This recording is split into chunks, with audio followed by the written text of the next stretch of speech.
Chapter 12. The Fall. Anatomy wasn't sure why a thaumagram station would have stone gargoyles carved into its sides.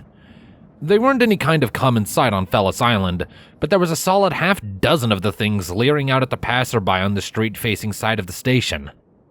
A strange choice by the architect, but they did make excellent places to perch and watch whatever went on below. Lady Rarity and her entourage were just stepping out of the station now, the Countess taking part in an energetic conversation with her aptly named pink friend. Anna's ears twitched as she listened in, picking up every word with all the ease of a bat in a cave. A scream from the refugee camps cut the conversation short. Anna frowned as she allowed herself to be distracted by the commotion for a brief moment before dismissing it as irrelevant. Just as she turned back to her marks, a deep rumble shook through the island, nearly dislodging her from her hiding spot. The stone beneath her hooves lurched exactly like a building shouldn't, and Anna felt her weight lessening, as if she were gliding midair. It took her a few seconds to piece these events together. "Oh, you've got to be fucking kidding me," she cursed. "Just my luck." Anna heaved a heavy sigh as she watched Whitehorn leading Lady Rarity and Pinkie through the streets at a hasty gallop. One by one, ponies began to run screaming in every direction as their slow minds realized the gravity of the situation.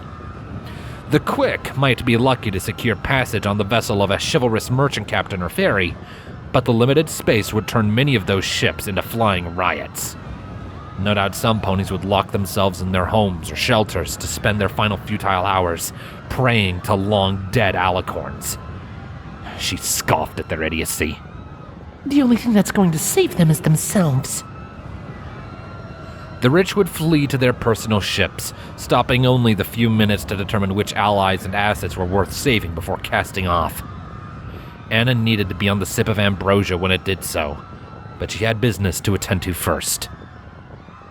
Her leathery wings snapped open as she stepped off her perch, slowing her fall. The fleeing crowd paid her no mind as she alighted in front of the thaumagram station. She was just reaching for the door when it opened of its own accord, revealing a harried Lay Drifts and a Pegasus mare struggling to carry a fearsome set of luggage. A friendly grin stretched across Anna's face. "Hey there, Lay. Can I call you Lay?" The stallion's hoof raised as if to shove her aside. "Are you crazy, lady? Get—" He froze as his mind caught up with his sight. His eyes traced the well-worn path from her featherless wings to her tufted ears to the ever-sharp carnivore's teeth. Anna didn't bother waiting for a response. She didn't have time to waste on answering the usual questions, so she took the liberty of stepping inside and closing the door behind her. "Great. You're the operator of this station, right? You know, I read about you in the broadsheets." Lay nodded dumbly, matching Anna's steps in a bid to keep his distance. "Awesome. Here." Anna slipped a wing into the thin saddlebag she wore, using the stubby claw at its tip to pull out an envelope.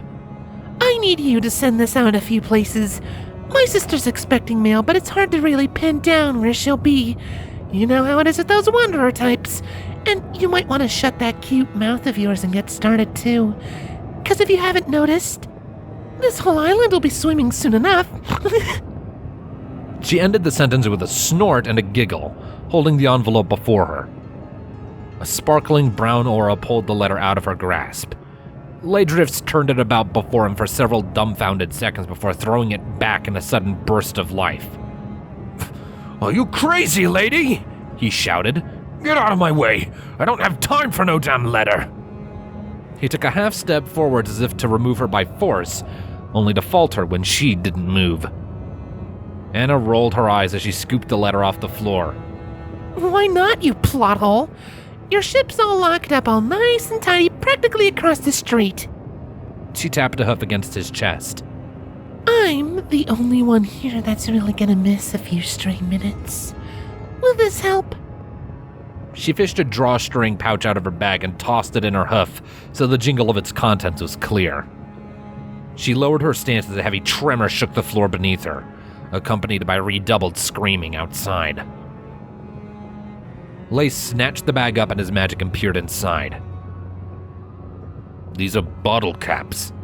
Oh, hey, wrong one. Anna lied. She hid her disappointment with practiced ease as she replaced the pouch with one that actually held a sizable collection of bits.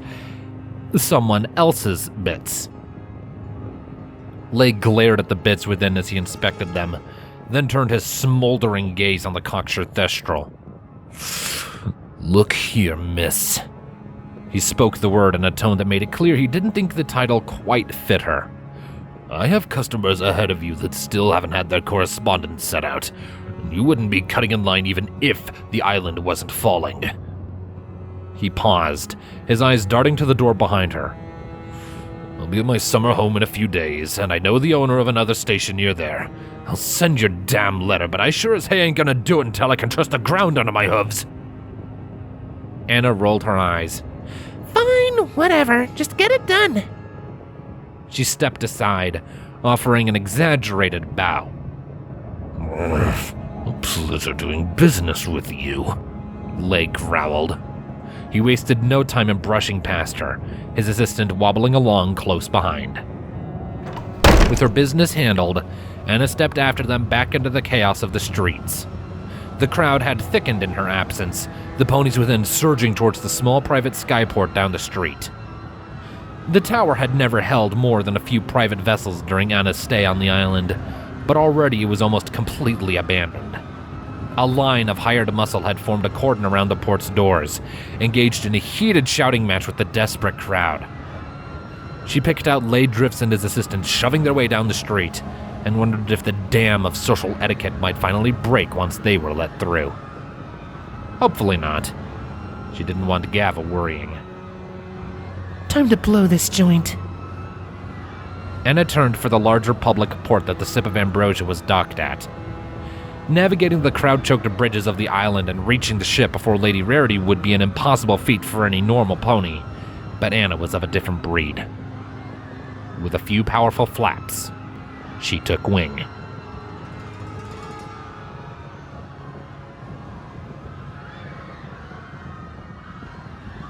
The splash of the island's impact resounded with all the roaring fury of a bomb going off beneath Rarity's hooves.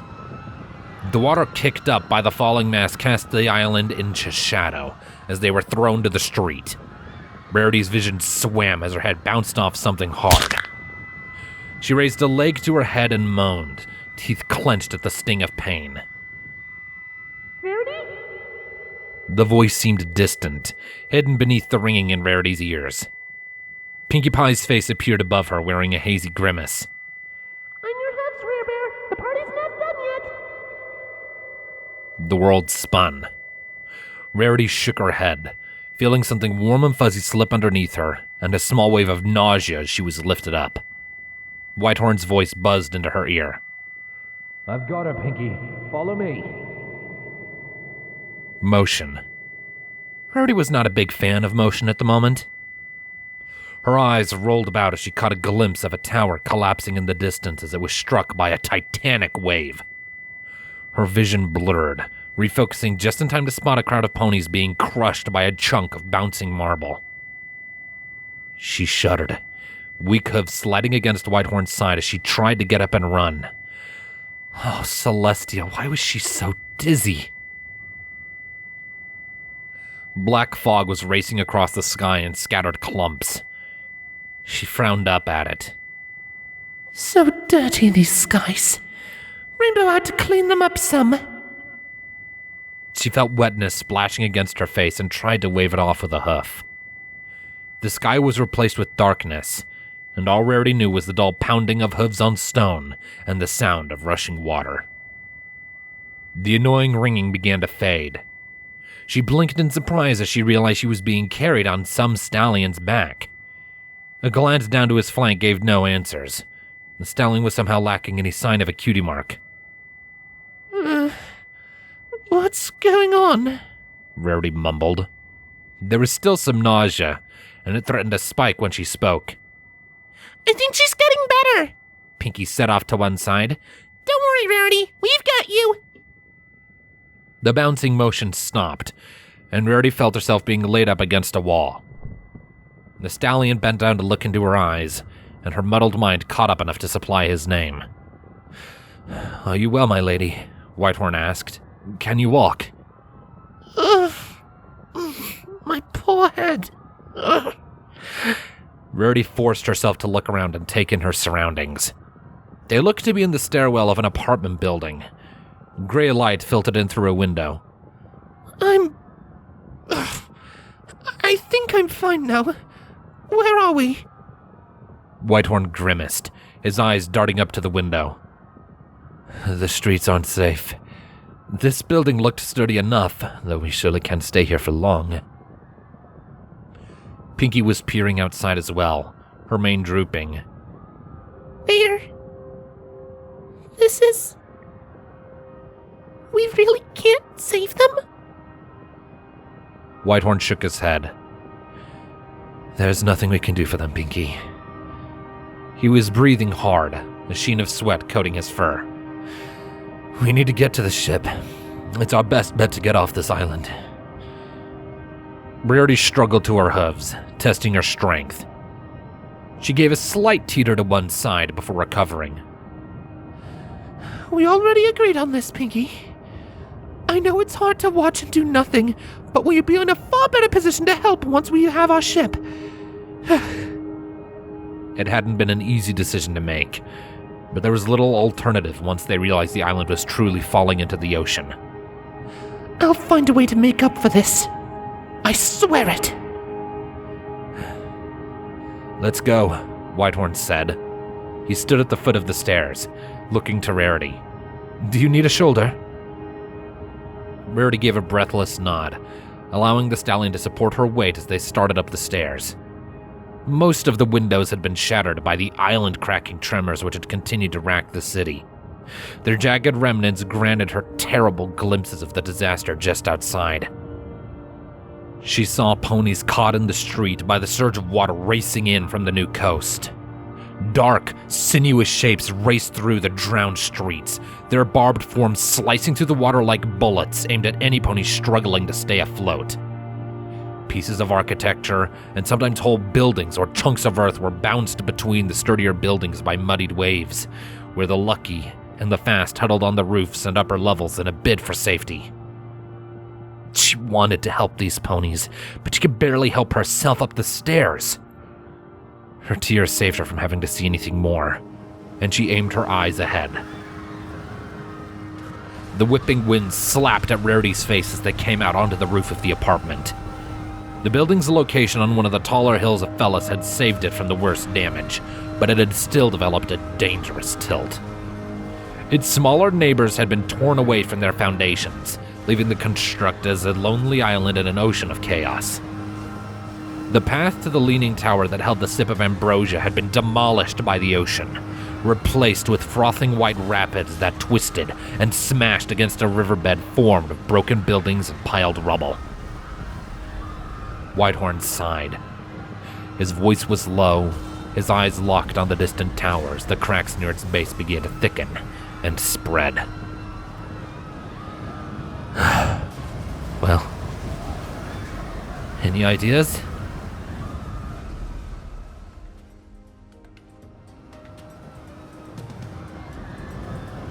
Pulling herself out of a howling headwind, Anna shook her head and focused back onto the sip of ambrosia.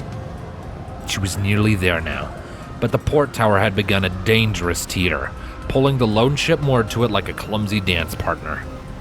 She could see the ship's propellers straining as the crew struggled to maintain altitude, and the shadows of crew members in their frantic rush to cast off the deadly ropes. A cacophony of shrill shrieks pierced Anna's ears. Alarm thrilled through her forced calm as she glanced back. A dark, fluttering silhouette the size of a house had leveled onto her tail. Oh, buck me, buck me, buck me, buck me! Vampire bats were no joke. She'd seen the shriveled corpses of their victims and had no interest in trying to inspire some weird, batty kinship in them. She traded altitudes for speed, angling her body like an arrow as she closed the last dregs of distance in an aerial sprint. With the thought of the bats on her mind, She missed the telltale fluctuations in air pressure that hinted at upcoming turbulence. A powerful wind slammed into Anna, nearly throwing her to the ground. She wrestled against the hostile sky to keep her place above the calamity below. The world danced around her, her ears deafened by the thunder of the waves and the island itself crumbling into pieces. She cried out as her body smashed into something heavy. If not for the lance of pain in her sides, she would have missed the wet crack of breaking bones beneath the tinkle of shattering glass and the flapping roar of the wind outside. She curled into a ball, shielding her face as she bounced twice and slid to a stop. Anna took shallow breaths, testing the damage. 2 ribs broken, at least. Maybe a wing as well. Multiple cuts on every limb. She opened her eyes and saw the shards of glass and wooden splinters embedded in her barrel. She raised her head and took in her surroundings. She was in some kind of posh bedroom, stuffed with gold-trimmed furniture a size too large for the squat ceiling. Glass, blood, and shattered wood was sprawled beneath the circular window she had crashed through, staining the thick rug that had broken her tumble. Anna tried moving a limb to get to her hooves, only to let out a seething hiss as the pain lanced through her. She sighed as she laid her head back onto the comfort of the rug. Of all the possible places to crash land, this one wasn't so bad. Well, I'm not going anywhere. Fortune guide your shadow, sis. Wherever she was, Anna's fate was out of her hoofs now. She forced her body to relax, slowing her racing heart. She licked her lips and began to hum a raspy old lullaby. The blackness crawled into her vision, and Anna wondered if she would ever wake up again.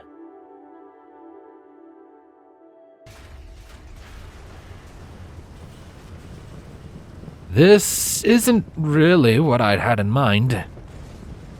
Rarity glanced over to where Whitehorn stood. It occurred to her that he looked rather dashing, with the wind tugging at his torn shirt sleeves and the tattered remains of his vest. I was under the impression that you didn't have anything in mind, darling. A corner of his lip curled up into a grim, half-hearted smile, but he otherwise ignored the banter. I just don't know if I'm willing to trust my life to this little cart. Hey, you take that back! Pinkie looked away from the vehicle in question, leveling a hoof on the stallion. He's a groom wagon! Rarity had to admit that the wagon looked to be on its last legs. Last wheels? Pinkie had spotted it lodged against the apartment building by the waves, and had been swift in enlisting Rarity's assistance in hauling it up to the roof through a combination of levitation and Pinkie's strange talent for effortless climbing. It was now perched on the edge of the roof, which leaned out over the water, its front wheels spinning freely off the side. The roof had been shattered to pieces from some previous impact, and the driver's seat and harness were nowhere to be seen. Whitehorn didn't look convinced. We'll be smashed to bits. Pinkie was now walking around the wagon, adjusting his position with little nudges and bumps. I've got a pretty good feeling about this. And you trust that? Whitehorn arched a brow at Rarity. A good feeling? With my life, darling, Rarity said. She blinked as she caught motion in the shadow of the stairwell, and leaned around the stallion to get a better look. A white-coated unicorn filly was peering out of it. Rarity's throat tightened. Sweetie? The filly ducked back into the stairwell. Whitehorn glanced behind him before returning his curious gaze back to Rarity. Did you see something? Rarity ignored the question, nearly tripping as she galloped into the stairwell, her voice echoing down to where water had flooded the bottom levels. Sweetie, are you... Her voice caught in her throat as her eyes adjusted. The little filly had run to join 3 other ponies. A battered mare and stallion had pushed her to hide behind their legs next to a wide-eyed colt. Please! The mayor was first to speak, pushing the word out so abruptly that Rarity jerked in alarm. There's room for all of us on the roof, isn't there? Just leave us be! The stallion was more reserved in his speech. His eyes traveled down to where Rarity's torn outfit revealed her cutie mark, then to his hooves. We had no choice, ma'am. Our apartment is flooded. Would you consider letting us up? Rarity's ear flicked, but she registered the words only on the edge of her consciousness. Her gaze was focused on the off-white filly that watched her with wide, pale green eyes. It was only when she took in the solid mulberry of the filly's curling, single-tone mane that she seemed to wake up. Yes, of course, there's room. Just follow me. It's not her. Rarity repeated the phrase in her head as she led the family back up to the roof. It's not her. It's not her. She's gone. Keep your head, Rarity. It's not her. A lady does not let her past haunt her. Whitehorn's skeptical gaze widened in surprise as the family stepped out into the open air. What? His mouth set into a firm line. Where did they come from? Does it matter? Rarity countered. She walked over to Pinkie's side, lowering her voice. Can we fit a few more, Pinkie? Huh? Pinkie looked up from the wiggly vibrations going through her knee, then to the shivering family. Her lips split into a beaming smile. Oh, you found the new friends I was wondering about. Whitehorn joined them with a few stiff steps.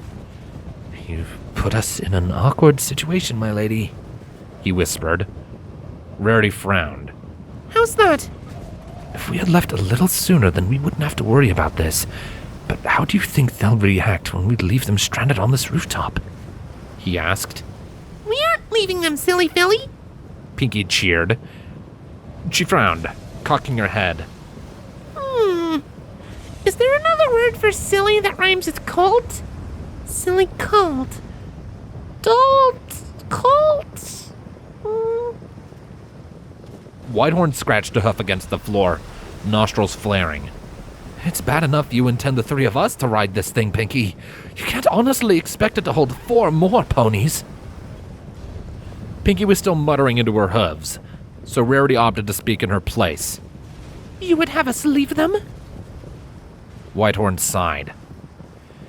What choice do we have? We take the risk, of course, Rarity said. She glanced over to the family. The parents were watching the hushed discussion with silent sadness, while the foals had fallen back on their haunches and lapsed into awestruck terror. Even still, Rarity's heart ached at the sight of the little filly. I will not leave these ponies behind to die. And what if it costs us our lives? Whitehorn hissed. What if the cart falls apart? Hey, now you've got me acting like the cart ever even stood a chance. We need to minimize the risk, my lady. Is that how you feel, then? Rarity clenched her jaw to keep from gritting her teeth. Fine.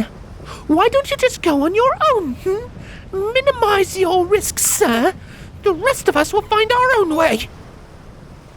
She glared into his eyes, straining to impress upon him the fire behind her assertion. He grimaced back at her. Precious seconds ticked past. You're right, he said at last. Of course you're right. We'll have to take the chance. As if we ever had much of one to begin with. Okie dokie Loki. Pinkie popped back into the conversation. She waved a hoof at the family. Come on over, ponies. We are going for a ride. What? The mother asked. She looked at Pinkie as if she was crazy. Do you see the airship over there, dears? Rarity pointed a hoof to where the sip of ambrosia had finally cut its ties and began to float freely. It dipped and bobbed against the wind as the last vestiges of the airport crumbled into the waves. That's the ship we came here aboard. If we can just get there, then we'll be safe. Safe? The father bellowed. On that little cart? Wagon! Not now, Pinkie. Rarity snapped. She turned back to the family, hoping her smile could convince them that Pinkie wasn't merely insane. In truth, it was a fact that Rarity had learned almost purely through experience. You'll just have to trust us. Look, we're gifted, see? I won't let anything happen to you. Or to your foals. She swallowed as she said the last words. They remained skeptical, but the argument seemed to work on them. After a brief conversation among themselves, they edged closer. Pinkie seemed about ready to burst with excitement as she guided each new pony aboard the makeshift craft. She stepped on last, positioning herself near the edge, which leaned out over the water and shaking her rump like a cat about to pounce. Are we ready, ponies? There was no response. Rarity gulped, fighting to still the shaking in her hooves. Trust in Pinkie. Trust in her. She would never do anything she thought was truly dangerous, right? She licked her lips and opened her mouth to answer. Ready? The word turned into a shriek as the wagon kicked into motion. Pinkie had leaned forwards, giving the last tilt needed to slide the wagon's weight over the edge. It bumped off a protruding sofa with a heart-stopping crack of wood, skidded over the half-submerged roof of a sunken building, and splashed into the roaring waters. Whee! Pinkie's tongue flapped in the wind as the wagon raced across the surface of the water. She leaned side to side as if skiing down a snowy mountain face, guiding the wagon around deadly obstructions and pouncing beasts in a series of last-second evasions.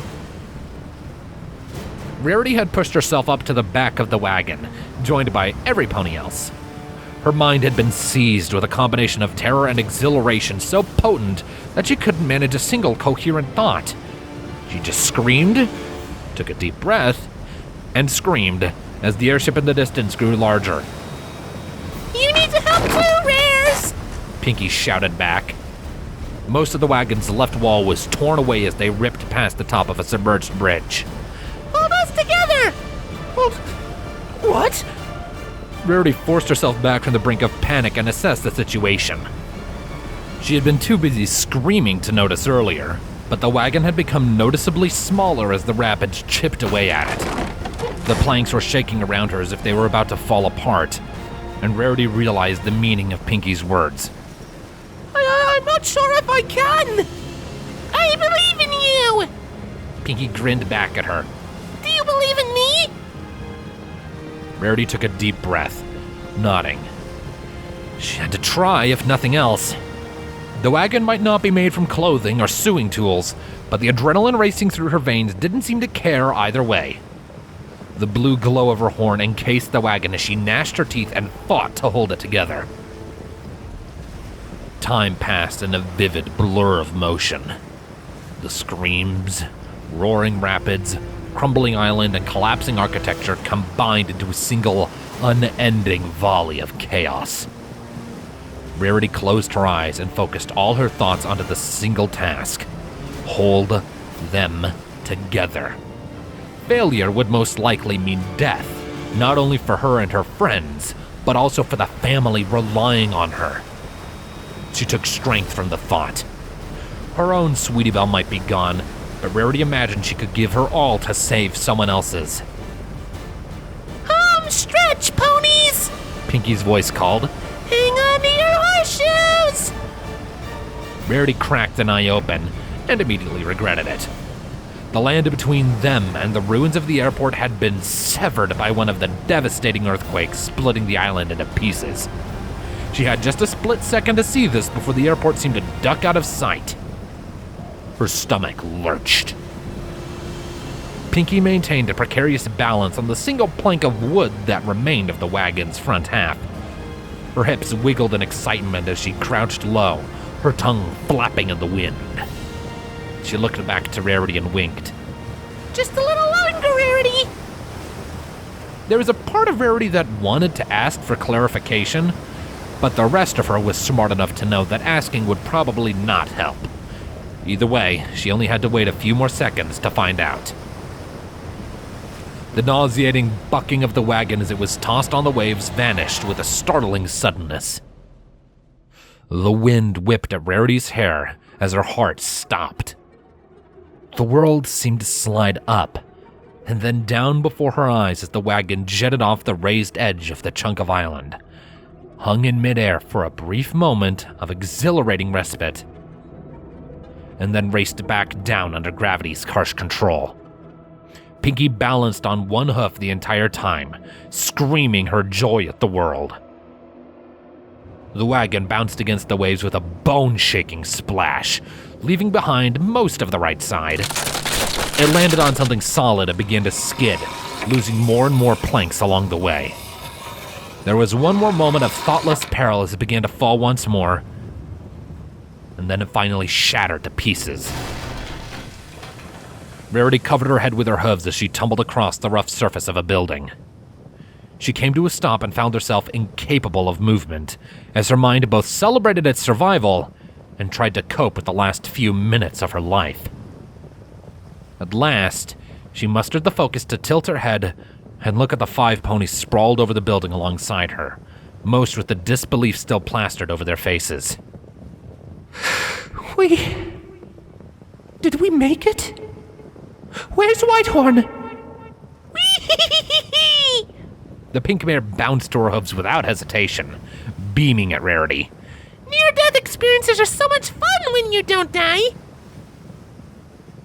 Rarity often wondered if Pinkie was truly incapable of grasping the gravity of dreadful situations such as this.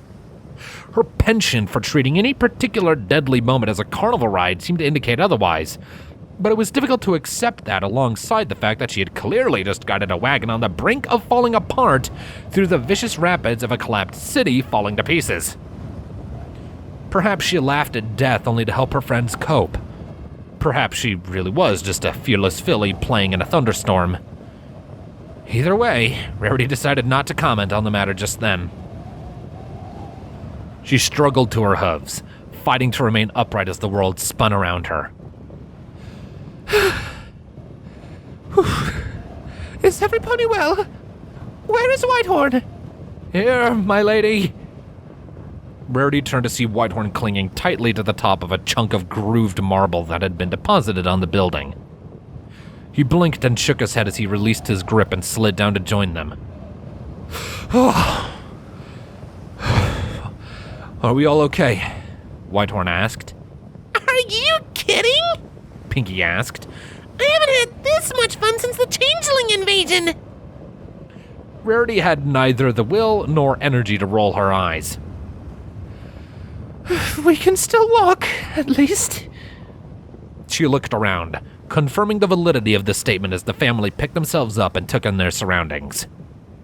They seemed to be stranded on a few floors that had been snapped off the collapsed airport tower, held still against the raging currents of water by some unseen obstruction. For what it's worth.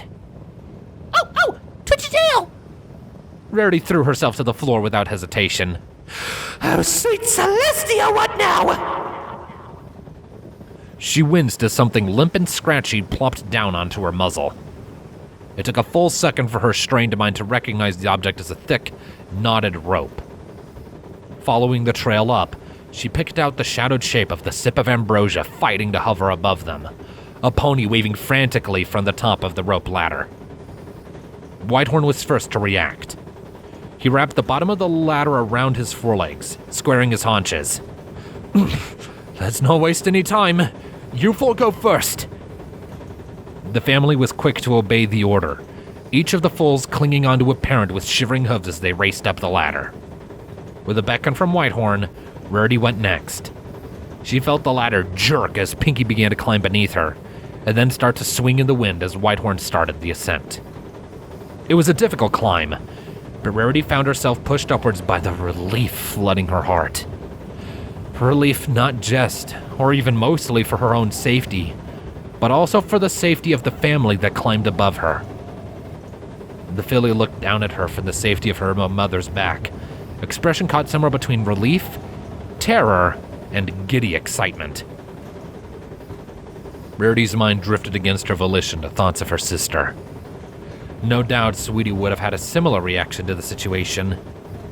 A few minutes of silence and aimless wandering maybe, but the torrent of words would have been impossible to stop once the filly recovered. Rarity was glad that the wagon ride had soaked her coat with salty water that made her eyes red and puffy. She always looked so ugly with tears staining her face. Her thoughts returned to the present as the Pegasus waiting at the top of the ladder helped pull her up onto the deck. Rarity took a few steps away from the edge to join Pinkie, grimacing at her surroundings. The richly upholstered furniture and vivid decor that had once occupied the ship's front deck had all been either tossed overboard or shattered to pieces. Watery blood stained the wood in places, but there wasn't a crew pony in sight besides the Pegasus that had dropped the ladder. Mr. Whitehorn, sir, the Pegasus said as he helped the unicorn aboard. Am I relieved to see you and your guests safe? I'm sure the captain will want to see you. She's on the bridge now. We're getting the buck out of this hay-hole. Whitehorn nodded. We're grateful for the help, friend. We'll be fine for now. Yes, sir. The Pegasus dipped his head, picking up a toolbox with his mouth and galloping inside. Rarity turned to Whitehorn. Leaving? Let's go, Whitehorn said. Follow me. He broke into a shaky canter, and the two mares followed him inside. They made a quick pace through the ship, passing by harried sailors racing through the halls and errant furniture shoved out of the way. The bridge was a space of relative order hidden away from the chaos outside. The captain and her crew stood firm at their stations, each pony's eyes glued to the terminals and controls around them. Blood stained the otherwise gleaming steel of the ship. A pale-toned pony with a nurse's cap hunched over an equally pale stallion mumbling to himself in a pool of blood in one corner. The captain's icy gaze thawed into visible relief as she recognized the three newcomers on the bridge. Mr. Whitehorn, thank Luna you are here. Whitehorn left Rarity and Pinkie to stride past the captain, looking out at the island below through the observation windows. Is the Lecter Grove aboard? He asked. The captain grimaced. I'm sorry, sir. We haven't seen any sign of him since he left this morning. I had just given the order to cast away, sir. We held out as long as we could, but I was unwilling to risk my crew any further. She paused, glancing down to her hooves. If you would like to stay longer, then I would understand. Rarity pursed her lips, watching the exchange in silence. Elector Daygrove was the owner of the Sip of Ambrosia, an elected representative from Highton, and Whitehorn's personal friend. Despite the unspoken implication that the captain had been seconds away from stranding her and her friends on the doomed island, Rarity couldn't help but admire the mare. No doubt it had been a struggle to keep the crew calm right up to the moment that the pier itself fell away from under them. No, that's fine, Whitehorn said. He shook his head and heaved a heavy sigh. It's too dangerous. Grove would understand. Take us out of here, Captain. Rarity cocked her head, ears twitching. Her mind spent a brief moment parsing what she had just heard. Whitehorn! Whitehorn jerked at her raised voice. He turned, eyes wide. My lady? Rarity kept her appalled glare locked onto his as she stepped up to the captain's side, nostrils flaring. What are you doing? We can't leave! There's ponies dying down there! Yeah! Pinkie came up on the captain's other side, lips twisted into a furious snarl that made harsh contrast against her usual demeanor. We saved that family! We can save more! Whitehorn's brow furrowed, his mouth setting into a stern line. We nearly died out there! The sharp bang of his hoof against the floor filled the room. Don't you understand that? I'm grateful for the captain and her crew for rescuing us, but every second we spend on this island is another chance for every pony aboard the ship to throw their lives away on some futile heroics. I don't know how we survived that hayride, but we've taken enough chances. This isn't some book, Rarity, this is real life, and we need to make the smart decision. Rarity blinked, her rage giving way to confusion. Why was he acting this way? He had always seemed such a chivalrous stallion, and now he seemed ready to tuck his tail and run at every chance. The anger came back, twice as powerful. She marched up to Whitehorn, fighting to keep her body under control. When she spoke, her voice carried the calm weight of a thunderstorm on the horizon. Is this the type of stallion you are, Whitehorn? She asked. A gentle colt to the last, until it truly matters? Seconds passed as they stared into each other's eyes. The wind howled outside, battering the hull of the ship with debris. "What would you have me do, my lady?" Whitehorn growled. "Order the captain to land on the nearest wave and dive after ponies with a rope held in her teeth?" Have you replaced yourself with some moronic oaf? Rarity snapped. She jabbed a hoof into his chest as she spoke. We came here to help ponies. You certainly seemed to care enough when you first invited me on this trip, but now that we hold the power to save dozens of lives, you suddenly seem to have turned into a coward. Whitehorn looked away for the briefest of moments. My lady, No! Rarity yelled. You do not get to call me that! You do not get to act like the chivalrous nobles from my time if you're going to leave so many to die right under your hooves! Whitehorn sighed. He looked down, shaking his head. You mean it all, don't you? Of course I do! Rarity shouted.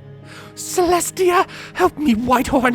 If you abandon these ponies to their fate, then I'll be leaving the instant we find safe harbor, and you shall never see my face again! I'm sorry, Rarity, Whitehorn said. He risked a look back up to her. You're right. I've let my fear get the best of me. He looked past her, towards the captain. We can't leave just yet. We'll stay and rescue as many as we can first. The captain's voice was quick to respond. She barked orders at the stunned bridge crew, jolting them back into action. But Rarity tuned it all out. She still had her frowning gaze fixed on Whitehorn. To his credit, he at least had the good sense to look ashamed of himself. Could you forgive me, Countess? Whitehorn asked. And Rarity knew that she would.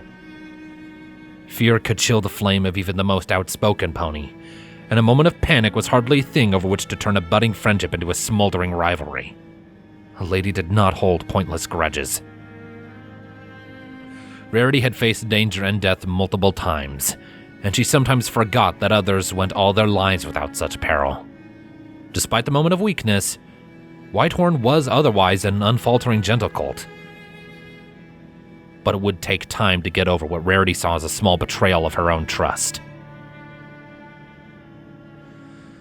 We'll talk later, Rarity said, turning away. She saw Pinkie watching them, muzzle scrunched up with uncertainty. If any pony needs me, I'll be watching for survivors out on the deck.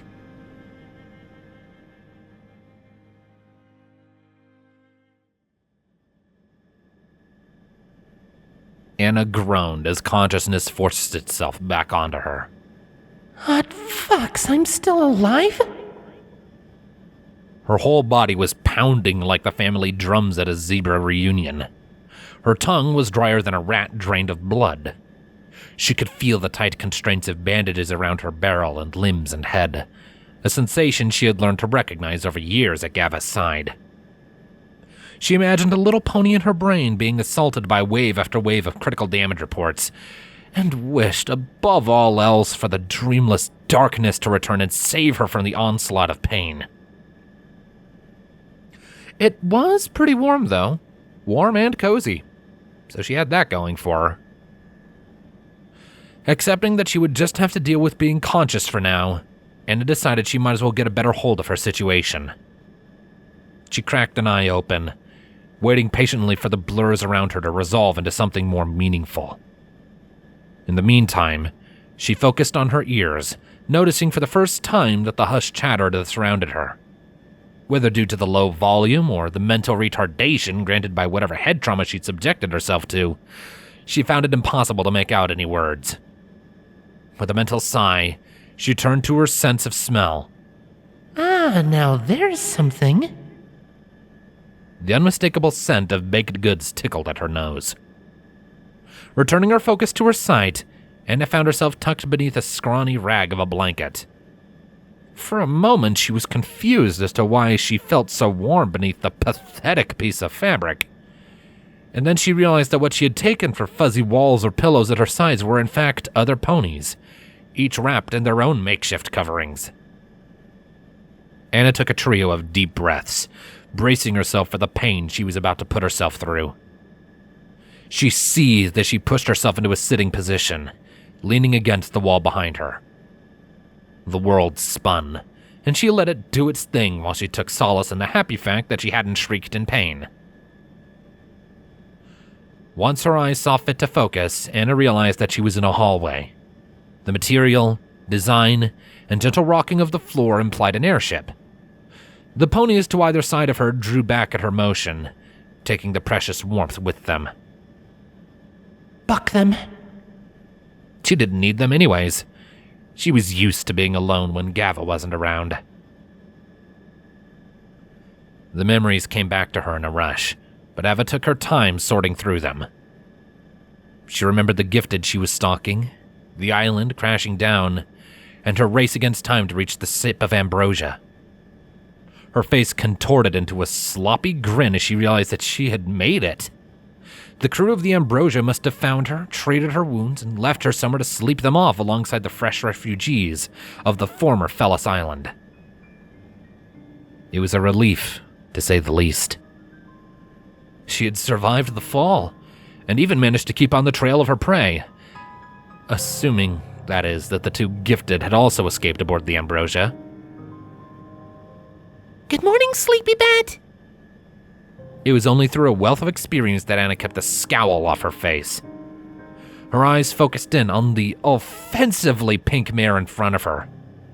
She was bent low to bring her eyes down to Anna's, her rear wiggling like a cat about to pounce, or a mare dancing to an unheard tune. Pinkie cocked her head, face scrunching up in concentration. For whatever reason, the tin of cupcakes balanced on her head remained in place instead of sliding off, like any reasonable tin should have in its position. Have I seen you before? You look kind of familiar. And you know I never forget a face. I sure as I hope you haven't. Anna had remained carefully hidden during the original trip to Fellis, and had watched only from a distance once the ship had docked. If Pinkie had seen her, then she'd have to be an idiot to not realize that she was being stalked. Anna opened her mouth to speak, but all that came out was a choked rasp. She coughed, wincing at the pain of the motion. Her coughing fit was interrupted by the sudden arrival of a cupcake shoved into her mouth. Here, eat this. Anna didn't trust her chances on swallowing hard foods just then. Even if she had, cupcakes hovered around the bottom of her list as far as foods to eat when dying of thirst. But Pinkie gave her no choice except to chew, and once she had done that, she saw little reason not to swallow. To her amazement, the cupcake actually quenched much of her thirst. Anna blinked in shock, her tongue running over the inside of her mouth. What the heck kind of cupcake was that? Shaking her head, Anna made a second attempt at speaking. I'm sure I would remember if we had met. Pinkie beamed with what Anna saw as an uncomfortable amount of joy. I guess you're right. I'd probably remember a pony as cool as you, too. She giggled, standing up straight with a little bounce. Rest up, Sleepy Bat. You don't want to miss out on the boarding party. Anna watched the mare bounce down the hall, stopping to speak with the refugee family and deliver her a tin of cupcakes. She shook her head and closed her eyes, letting her body relax against the wall. She didn't quite agree with, or even understand, Pinkie's reasons, but she knew that rest was a good idea either way. Maybe if she was lucky, the others would lend her their warmth again.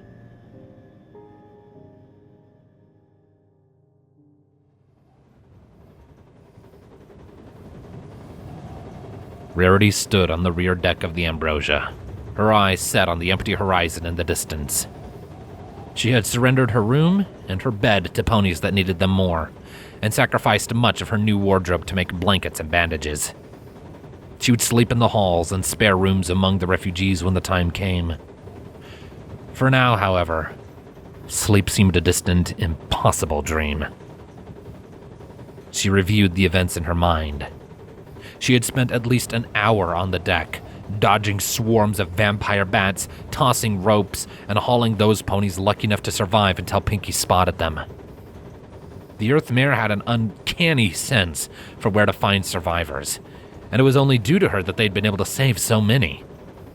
They had pulled ponies up from rooftops, lowered crew members to pluck them out of the waters, and in a few cases the ship's armed security had broken into buildings tossed among the waves to pull out ponies trapped inside.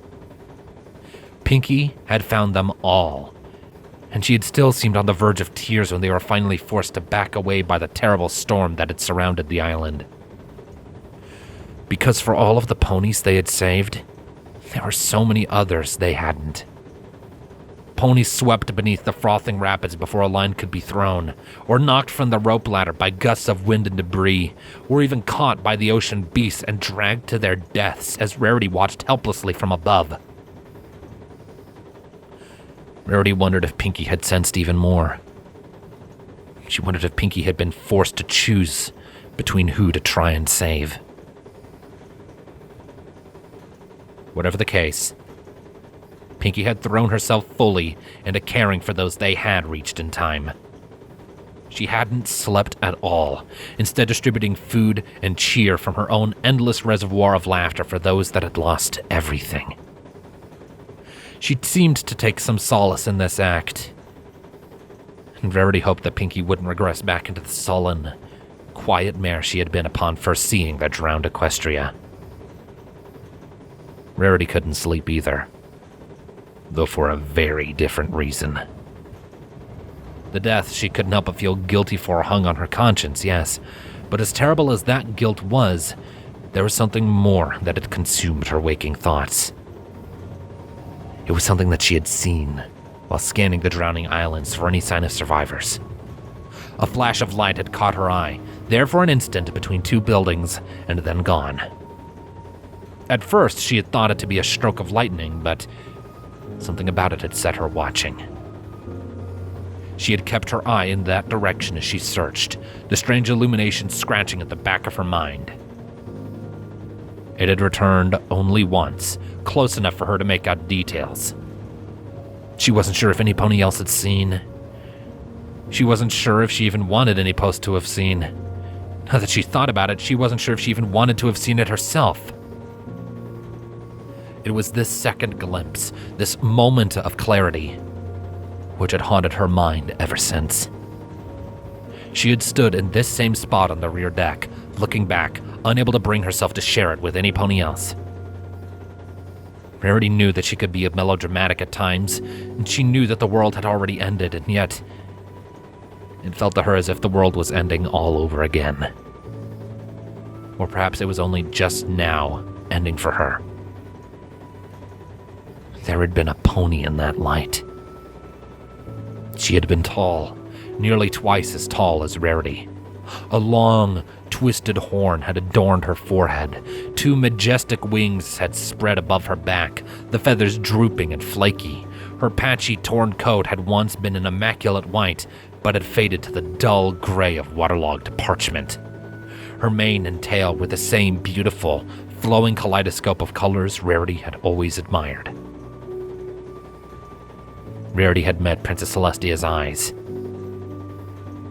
and she was terrified by what she saw. No trace remained of the warm, loving gaze that had once been so renowned across Equestria. The design of the ship shielded Rarity from the wind, but she still drew her scarf tight and shivered.